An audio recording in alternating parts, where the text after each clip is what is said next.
kiganiro ngiye kukwereka rero hano ni uburyo wakoresha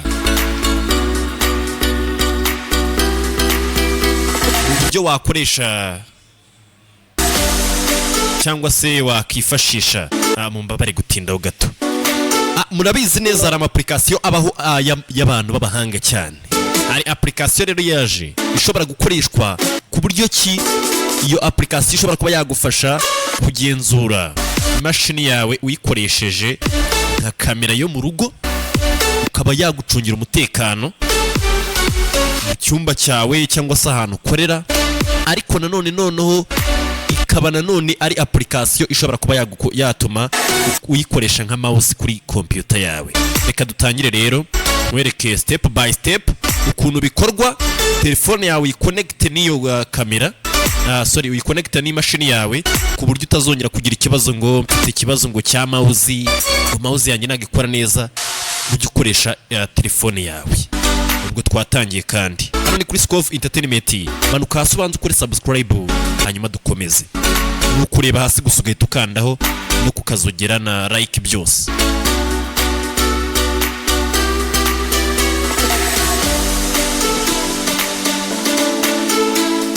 Ikintu cya mbere rero uri buze gukora, uraza kujya muri search yawe. Ndabikwereka nyine tubikoze mu buryo bwose. Hanyuma numara kujya muri search yawe wandikemo ijambo urandikamo ijambo Chrome cyangwa se Google Chrome. Mu busanzwe Google Chrome murabizi ko ikoreshwa downloading ibintu byinshi, cyane cyane ama application atabasha kugaragara kuri Microsoft Store. Hanyuma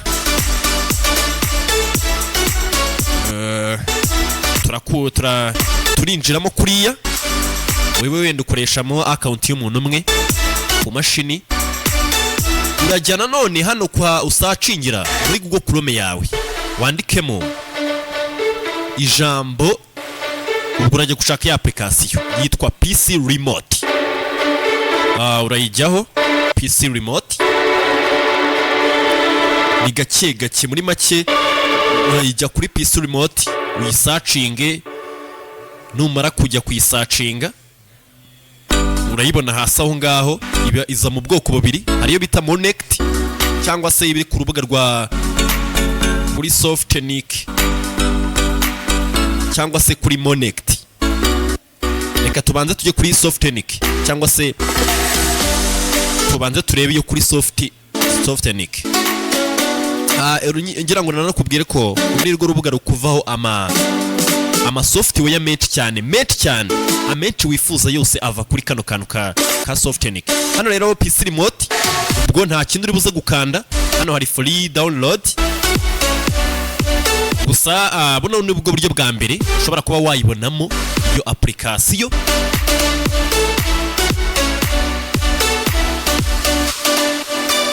Ushobora kuza ukongera ukayikandaho hariya hasi. Ngira ngo muri kuhabona hano handitse this file may have issue. Ishobora kuba ifite ikibazo.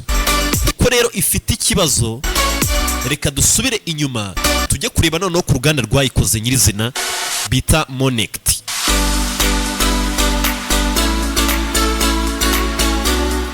Turajyaho hejuru. Ubwo ngubwo twasubiye inyuma, nagira ngo nkwereka aho wayikura ni habiri. Ushobora kudownloadinga iriya cyangwa se ukaba waza hano kuri Monect. Umanuke hasi, hano hari download link ya mbere cyangwa se link ya kabiri. Ubwo uracyashaka kuinstalla iyo application mu mashini yawe.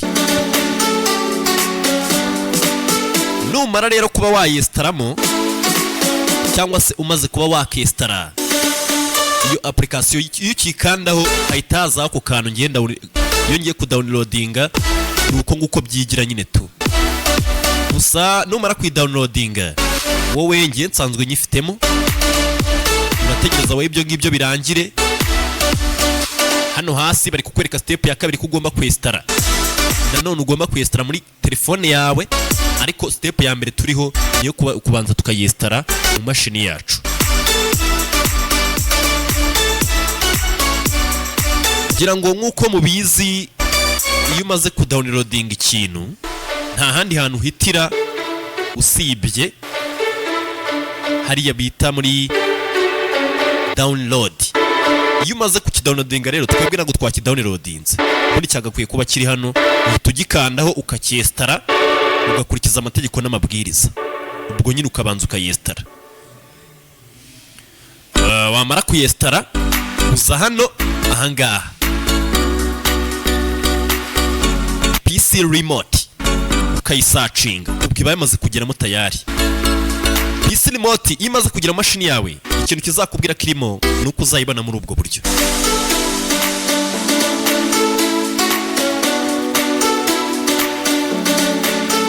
baba bari kukwereka uko yitwa Bluetooth name, kubera ko ugiye kuyiconnect ukoresha Bluetooth, ukoresha Wi-Fi name ya Wi-Fi bayita, ubwo biterwa n'izina rya mashini yawe.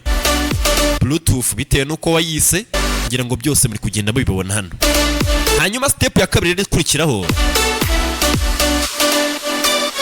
nyuma yuko umaze kuyesitara gutya, step ya kabiri ikurikiraho ni step yo kujya kuyesitara muri telefone yawe, ari nayo tugiye gukurikizaho. Hanyuma tukaza kubihuza, wereka ukuntu ikora mu buryo bwose bw'amashusho ndetse n'ibindi.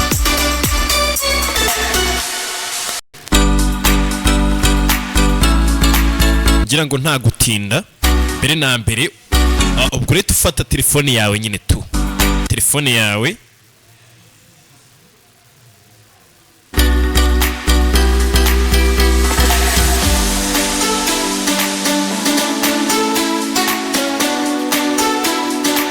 numara gufata telefone yawe urahita uzana none aho dukura ama application, ngira ngo urahazi, ni muri Play Store ya telefone. Nizere ko biri kugaragara neza. Numara kujya hano kuri Play Store uraza kuandikamo ijambo PC remote, hariya hejuru ngira ngo murahabona PC remote ya, urabyandikamo. Ubwo ni nko kuba ugiye kudownloadinga ino application ya PC remote, ngira ngo ngiye murabona ko iri installed. Muri make wowe urahita uyesitara bisanzwe kwa kundi usanga hejuru, ugahita wesitaramo application. Hanyuma numara kuyesitaramo, ikintu uri buze gukora ni ukuyifungura application yacu. Iyo ukimara kuyifungura rero, iyo ukimara kuyifungura yari connection yanjye, uhita usanga bimeze gutya neza neza. Hanyuma ukaza hano hasi hari ahanditse connect hasi cyane,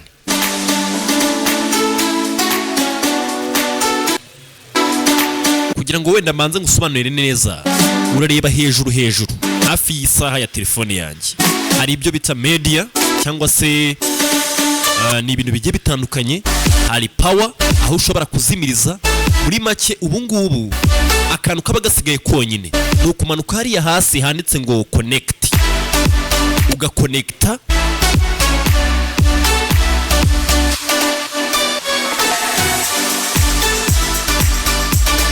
Iyo uza hano kuri connect usanga hari Wi-Fi, ugasanga Bluetooth cyangwa se USB, kwa kuntu ucomeka telefone ku mashini yawe. Wi-Fi rero bavuga biba bishatse kuvuga ngo nibura telefone yawe ibi connecte ukoresheje hotspot kuri mashini ukoresha, cyangwa se iconnecte ikoresheje Bluetooth. Hano murabona ko twebwe turi gukoresha hotspot.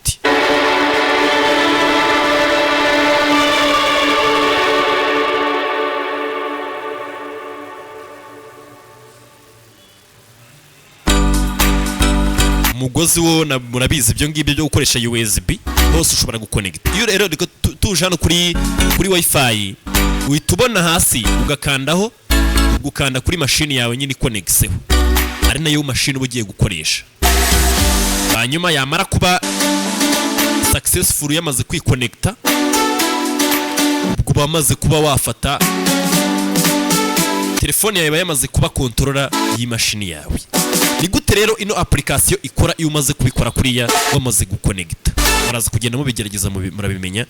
Ugira ikibazo arandika muri comment. Hejuru kuri media ushobora kuba wagabanya umuziki, hanyuma kuri power ushobora kuba wayirestartinga, ukayizimya, ugasigninga off n'ibindi byinshi cyane, ugasleepinga. Hari icyo bita PPT urakurikira n'ibindi byose turaza kugenda tubigeraho. Hari icyo bita PPT, hari bino bya web ushobora gukoresha Microsoft. Ikindi hano ku ruhande rwawo, ku ruhande hari urabonaho aho ushobora kwandikira. Hirya ya kamera urahabona, kamera nanze kuyikoresha kubera ko turaza kuyivugaho byinshi yo nayo, ariko ushobora kuyikandaho, ari nayo igira ino application y'akantu k'agatangaza.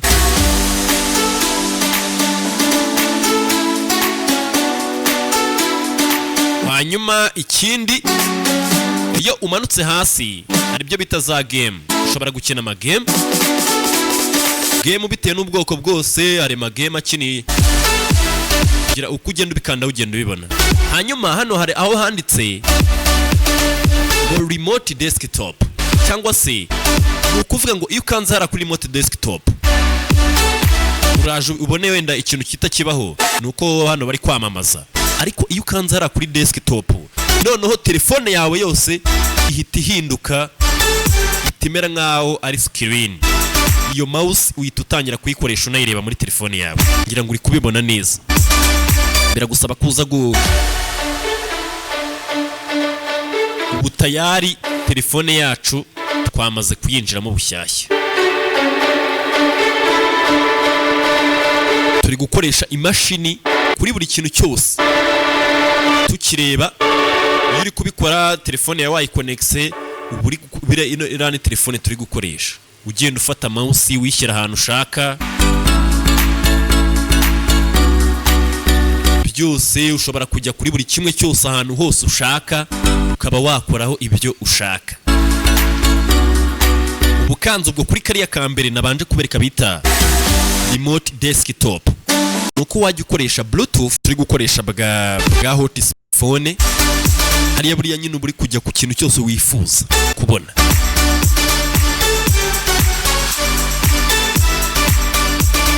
Ongera kukwibutsa ko kandi ukwiriye kureba ku ruhande ugakora subscribe. Nyuma yaho rero ngira ngo muri kubibona byose. Kanze dukomeze ibindi bikorwa bishobora kuba yakora ino application. Byo binaremereye cyane, biremereye kabisa, bishobora no gutuma umenya neza ko harimo ubumenyi budasanzwe.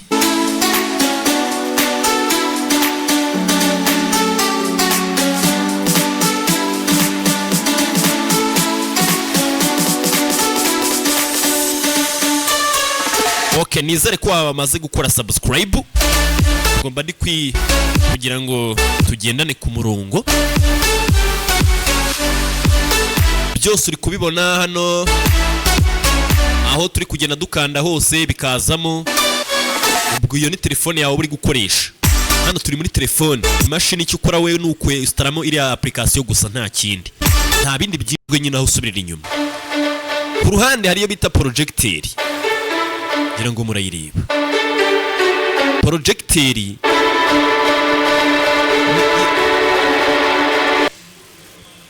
ni ukuvuga ngo projector iyo ukanzeho biba bisaba kugira ngo basi nibura ahantu wakanze cyangwa se muri telefone yawe ibintu ushaka uri gukandamo bigaragare kuri screen ya mashini yawe. Ushobora kuba uri kwereka nk'abana ibintu, cyangwa se muri abantu benshi ushaka kusharinga abantu ibintu uri gukora muri telefone, uhita ujya hari ugakanda kuri projector.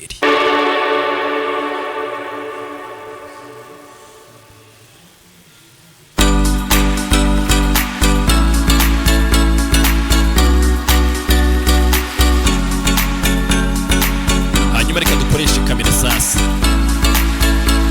Iyo kamera ubwo nabo nibatangira nibashizamata bayijyana muri bimeze, cyangwa se ukabikura ku mashini ubishyira kuri telefone udakoresheje ibintu by'imigozi. Urugero ushaka hano hasi ushobora gukanda kuri ku kantu kari ku mashini, warangiza ugahita ugakorera download unyuze ari muri file transfer. Byose muri kugenda mubibona.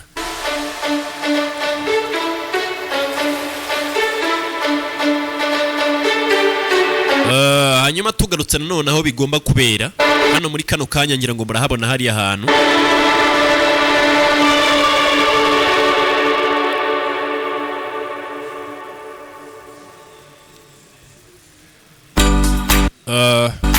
hari indi guhagarika. Ngira ngo hano hantu muri kuhabona umwanya cyangwa se handitse za left, za right, middle. Muri middle ni ukwemeza, hanyuma za left right cyangwa se mouse murayizi bifite za left ndetse na za right. Hanyuma aho hagati niho ugenda ukora uzamura umanura hagenda hakufasha kugira ngo umenye aho mouse wijyana. Ngira ngo muze kuza kubigerageza.